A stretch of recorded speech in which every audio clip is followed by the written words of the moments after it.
Massey. Thanks, Jackson Massey. Jackson Massey. Chief Meteorologist Tim Miller. Weather coverage you can count on.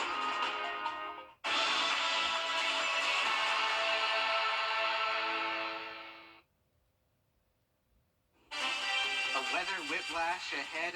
I'll let you know when temperatures drop 30 degrees coming up in your 5 for 6 forecast. Right now on News Channel 6 at 4, honoring those who lost their lives to the COVID-19 virus, a special event today. Also ahead, recognizing the contributions of local veterans, an honor unveiled in Grovetown today. And making it easier for caregivers to get a copy of their child's birth certificate. News Channel 6 at 4 starts now.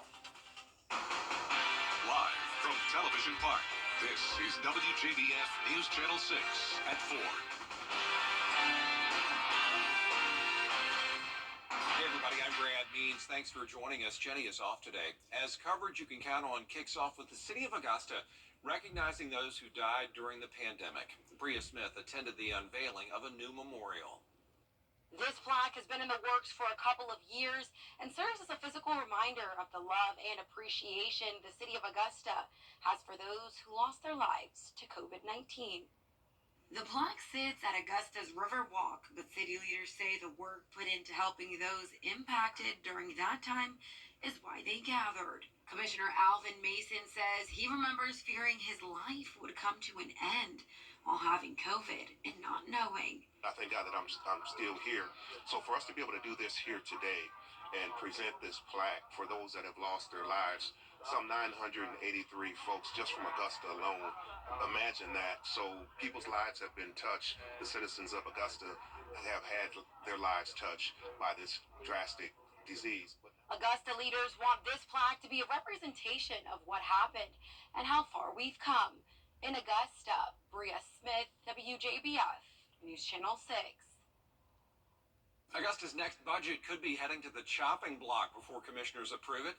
The spending plan set to be approved in 2 weeks. So we're looking dry tonight, so good news if you're heading outside to any outdoor plans, maybe going by the fire to roast some marshmallows, and going out the door tomorrow, have the rain gear in hand because we got some rain for the afternoon, really picking up in intensity by the time we get towards the weekend.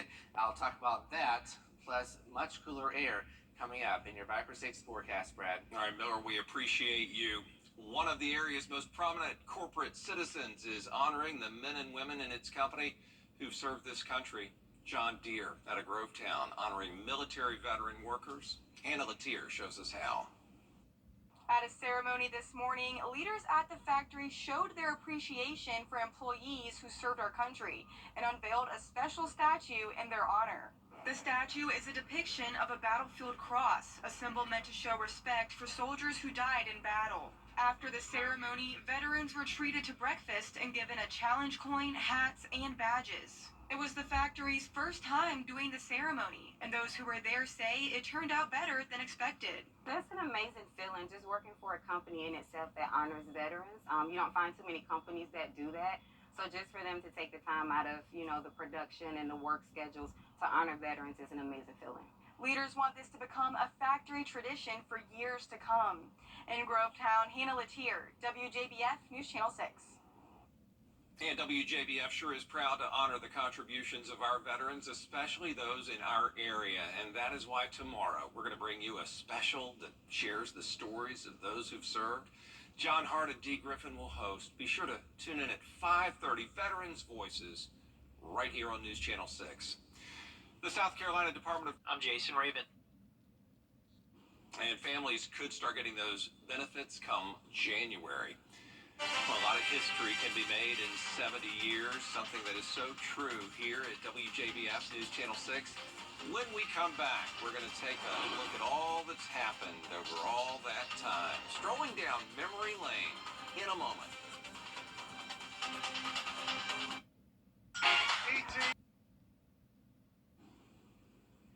This Thanksgiving, WJBF News Channel 6 will celebrate a huge milestone, 70 years on the air. We've been pleased to bring you the most accurate news and weather, along with quality local programming. Kim Vickers with more on the history of our station. Television grew much more rapidly than most of us thought it John Brooks Elam Jr., or JB, was born in Virginia in 1918. He was raised on a tobacco farm by his maternal grandparents, who changed his last name to Fuqua. Mr. Fuqua was known to be a serious man, but Nelson Danish, who worked for WJBF for 30 years, says he had a wicked sense of humor, too. He kept going to all these meetings with all these executives, and they said, oh, let me show you pictures of my pride and joy, meaning, of course, family, grandchildren, whatever. So he asked me to do something, and I did. Take a picture of Pride furniture polish and Joy dish detergent. He says, let me show you my pride and joy. Danish says Mr. Fuqua got his start in radio. Eventually, he moved to Augusta and started WGAC Radio, then later WJBF Radio, which he named after himself. And at one time, I think he was considered the youngest radio engineer in the entire country. In 1950, Mr. Fuqua decided it was time to bring a TV station to Augusta. WJBF TV sent out its first broadcast signal at 11 a.m. on Thanksgiving Day in 1953. And we can't talk about the history of WJBF without talking about our weather department. Good Morning Augusta meteorologist John Lynn says that in the 50s and 60s, weather forecasters at WJBF would not predict the local weather themselves. You would rip and read the AP copy that would send out a forecast from Atlanta and or Columbia at that time. Back then, there were no computers or live radar, so the weather was presented in a very primitive fashion. And then they had little magnets that you could stick on the weather map or then even draw it. We would have to draw them. John tells me that as technology advanced, so did forecasters' access to huge amounts of weather data. The problem was, how did they get that information across on the air? So we took it upon our hands with the folks at SRS, and we got a brand new live radar here in the CSR. It was the only one that's ever been furbished here. So that changed the game pretty quickly. WJBF has a reputation for the most accurate forecasts and staying calm in the face of dangerous weather. Our former chief meteorologist, George Myers, helped build that reputation. And George Myers is a legend, not only here, but also in the broadcast industry and in the weather industry. Tim Miller replaced George when he retired nearly 4 years ago. He was an icon himself in Columbia, and he knew it would be hard, but he looked forward to the challenge. I figured what an opportunity that is to become chief and to be able to mold and guide a weather team and to be able to train young meteorologists. A big part of the reason WJBF is the #1 station in our market is our community outreach programs like Giving Your Best, Your Hometown, and Golden Apple. Pete Mitchenfelder was at WJBF when many of them started and says it's important to take notice of people doing great things in our community. Take a look at Scholar Athlete Award. Here was an opportunity to promote and highlight exceptional high school students in our coverage area. Dee Griffin does Women to Watch. She says these programs are one reason why people love WJBF so much. WJBF has always been steeped in the community. That was the expectation, and no one had to force you to do it because you came on board and you saw it. So, after 70 years, what's our legacy? Community. Being the place to come for information in the community, keeping the community informed. Oh, and it's a responsibility we take seriously, and we love it, and we're grateful to all of you for watching. For more on the history of WJBF, including the story of a famous soap opera star who blocked WJBF's founder, J.B. Fuqua himself, from getting into the station, that's all there for you at WJBF.com. And Miller Hyatt, our current meteorologist today with the latest on the drought maps and the weekend rain that might provide some relief. Next. I'm attorney James. Members can get a Powertrain Care extended service plan plus $500 bonus cash on select Ford vehicles. Improve any room in your home and save hundreds of dollars with Interiors Market. Transform your living room with a new sofa. A new mattress will help you sleep better for years to come. A new dining room table will turn meals into holiday memories. We have everything you need to get your house holiday ready at the very best prices of the year. Shop now and save an additional 10% off anything in the store. Don't wait. Shop Interiors Market today, right across the street from Weinberger's. The News Channel 6 mobile app is now even better. Download it today. After lots of sunshine to start the week and warm temperatures, we're ending it with clouds, rain, and a huge cool down. I'll have all those details coming up. Now on News Channel 6 at 6, the budget battle rolls on in Augusta. Look at which cuts city leaders want before a final vote, plus honoring those who lost their lives to COVID-19, how the city of Augusta is keeping their memory alive. And growing tourism in Aiken, what city leaders are doing to bring more traffic. As your news at 6 starts now. Live from Television Park, this is WJBF News Channel 6 at 6.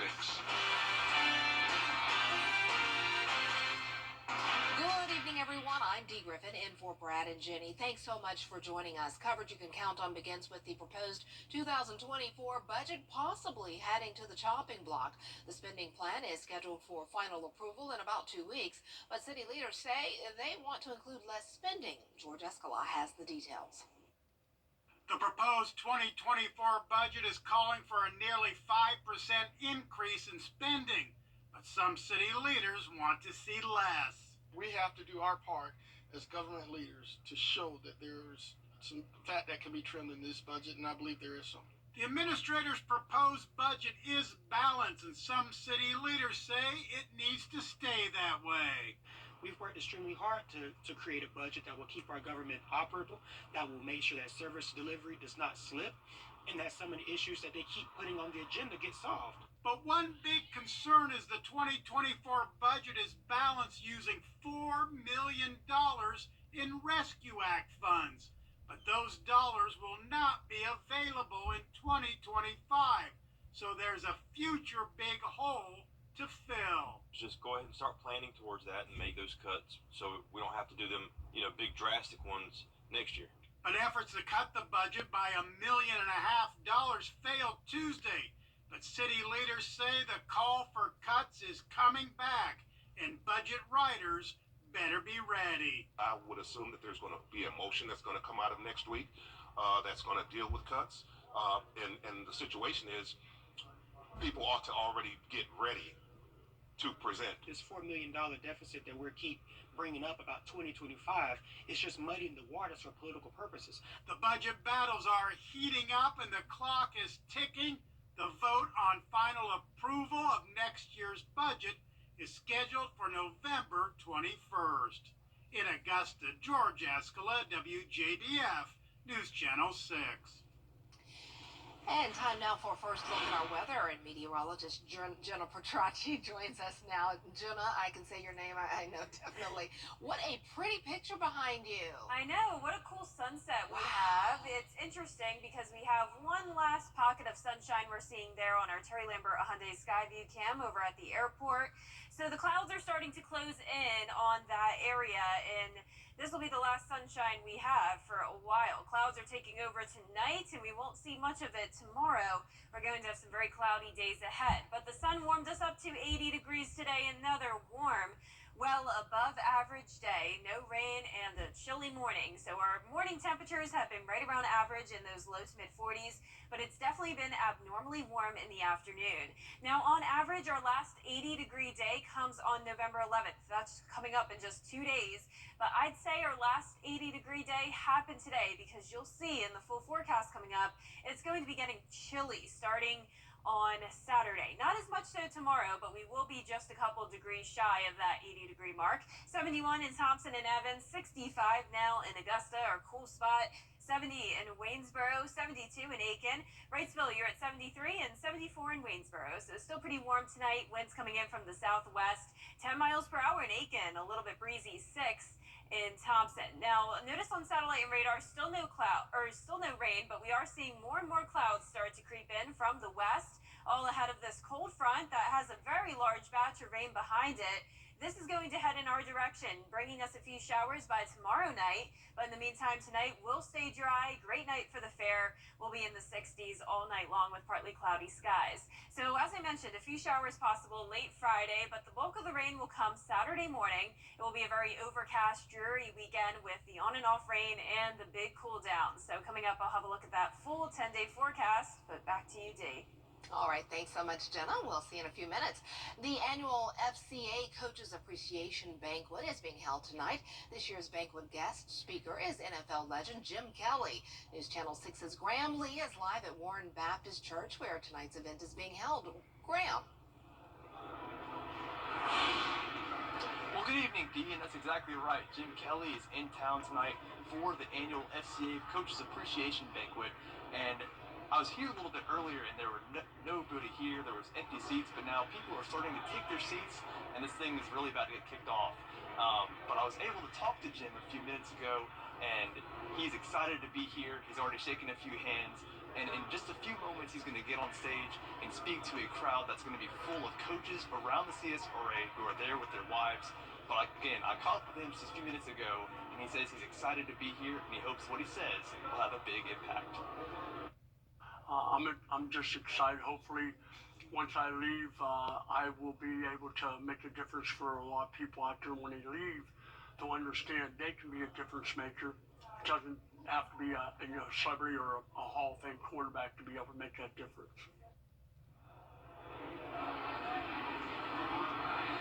So, of course, Jim will be on stage in just a few moments. This will be going on until 8 o'clock tonight, and I'll have the full story on this event coming up at 10 and 11 on News Channel 6, on BTV and News Channel 6 on ABC at 11. For now, live in Augusta, Graham Lee, WJBF, News Channel 6. Back to you, Dee. All right, Graham, thanks so much. Well, the city of Augusta is recognizing people who died during the COVID-19 pandemic. Maria Smith attended the unveiling of a new memorial and takes us there. This plaque has been in the works for a couple of years and serves as a physical reminder of the love and appreciation the city of Augusta has for those who lost their lives to COVID-19. The plaque sits at Augusta's River Walk, but city leaders say the work put into helping those impacted during that time is why they gathered. Commissioner Alvin Mason says he remembers fearing his life would come to an end while having COVID and not knowing. I thank God that I'm still here. So for us to be able to do this here today and present this plaque for those that have lost their lives, some 983 folks just from Augusta alone. Imagine that. So people's lives have been touched. The citizens of Augusta have had their lives touched by this drastic disease. Augusta leaders want this plaque to be a representation of what happened and how far we've come. In Augusta, Maria Smith, WJBF, News Channel 6. John Deere in Grovetown honoring its military veteran workers at a ceremony this morning.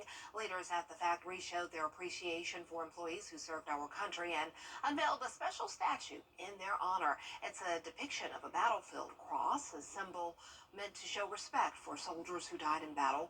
Veterans were also treated to breakfast and given a challenge coin, hats, and badges. That's an amazing feeling, just working for a company in itself that honors veterans. You don't find too many companies that do that. So just for them to take the time out of, the production and the work schedules to honor veterans is an amazing feeling. Leaders want this event to become a factory tradition for years to come. Well, Aiken leaders want to extend Those gifts reportedly include real estate and a luxury RV. And the absence of an ethics code for Supreme Court justices means those justices don't have to recuse themselves from cases that involve the interests of those wealthy individuals. Congress needs to understand the full scope of the court's ethical crisis. You've opened up Pandora's box and you'll get a look into it. It's not very pretty. Republican lawmakers made it clear they oppose issuing the subpoenas. We could spend all of our time talking about what we would like to subpoena. Senators Lindsey Graham and Marsha Blackburn said they plan to offer so many amendments and subpoenas of their own that the process would grind to a halt. I think we need to get to the bottom of President Biden's efforts to silence Elon Musk. That's why I filed a subpoena. The committee adjourned without taking the expected vote, but Democrats vowed to try again soon. In Washington, Alexandra Limon. And Jenna's here now. We were talking about the weather and how beautiful tonight is, but things are changing. Yeah, not a lot of sunshine in store for us over the next few days, and this is why take a look at that cold front moving in with a lot of cloud cover and a batch of rain moving in. Now, how much rain will we get? I'll have those details when we return. KCSRA, Mike. Now, your most accurate forecast with WJBF Live 5 for 6. Well, just like that, there goes the sunset. The sun has already gone down, and we're not going to see a whole lot of sunshine over the next few days. You're taking a live look now at our Terry Lambert Hyundai Skyview Cam over at Augusta Regional Airport. Pretty cloudy night we're going to have. Temperatures will be fairly mild, not too cold tonight. We're sitting at 65 degrees. Dew point of 60, wind coming in from the southwest at 3 miles per hour. And we're still seeing a lot of 70s as well. 77 in Louisville, 70 exactly in Sparta and Sandersville, 72 in Edgefield and Aiken, and those upper 60s over in Barnwell. So here comes all the clouds from the west. No rain at this time, but as we zoom out and take a look further out towards the west, a lot of light rain happening anywhere from Tennessee down to Texas, all behind this cold front. So this is really helping our friends out towards the west as they have an exceptional drought in a lot of different places across Mississippi, Louisiana, and this drought continues to inch in on our area. And now north of I-20 and in some of our southeastern counties, we have the first and second phase of drought because we haven't had much rain in a while. All of November we've been dry, and October was pretty dry as well. But on Saturday and Sunday, a very good chance of rain. All of it will be light, not expecting any thunderstorms. And the first batch of rain will come in Friday night due to that cold front we just looked at. So this is going to increase our moisture, but overall, a lot of that rain will fall apart before reaching us. And then over the weekend, we'll have a wedge set up. And this will bring us a much better chance of rain. And that's what always happens with the wedge, right? I'm sure a lot of us are familiar with this. That's when we have the northeast wind due to this high pressure that drives in the cooler air. It gets trapped on the east side of the Appalachians and then streams into our area, causing our temperatures to only top off in the 50s and 60s during the afternoon. And skies are very cloudy, and we have the on and off light rainfall. So temperatures today, we're in the 80s, lots of sunshine. And by the weekend, we'll be around 30 degrees cooler with the rain and the clouds. Now for tomorrow, still a warm day though, despite the pretty cloudy skies. And the chance of rain will still be making it into the upper 70s. And speaking of the rain, here it is on Futurecast, starting to make its way towards our area. But notice, as I mentioned, it does break apart a lot as it enters some dry air. It really won't be until Saturday morning, say around 6, 7 o'clock in the morning, where we'll have that light rain across our area, continuing on and off throughout your Saturday, and another big batch of it Sunday morning, and then it will gradually move off towards the east the rest of Sunday with clearing skies going into next work week. Now, rainfall totals will vary depending on where you are. Lower north of I-20, up to around half an inch to 1 inch of rain south of the Augusta area. So even though there won't be a lot of heavy rain at times, it will be pretty on and off, and overall will accumulate to a decent amount over the next 3 days. So lows tonight will be in the 50s though. Highs tomorrow will be in the upper 70s to around 80 degrees. And our 10-day forecast showing that big drop in temperatures starting on Saturday, going from 77 to 57. 20-degree difference there, 54 on Sunday. All of next week we'll see the 60s, and we'll have another chance of rain starting on next Wednesday. Definitely need the umbrellas this weekend. And speaking of that, today's umbrella winner is Sonia Robinson from Aiken. Congratulations, Sonia. You've won a Viper 6 umbrella. Sonia's definitely going to need it this Oh, weekend. yeah. It's definitely a good weekend for some indoor plans, some movie time, some popcorn. Oh, sounds good. Get the blankets out because it's going to be cool. Oh, yeah. Good. Thanks so much. Well, coming up, a look ahead at some of our local high school football teams still alive in the state playoffs.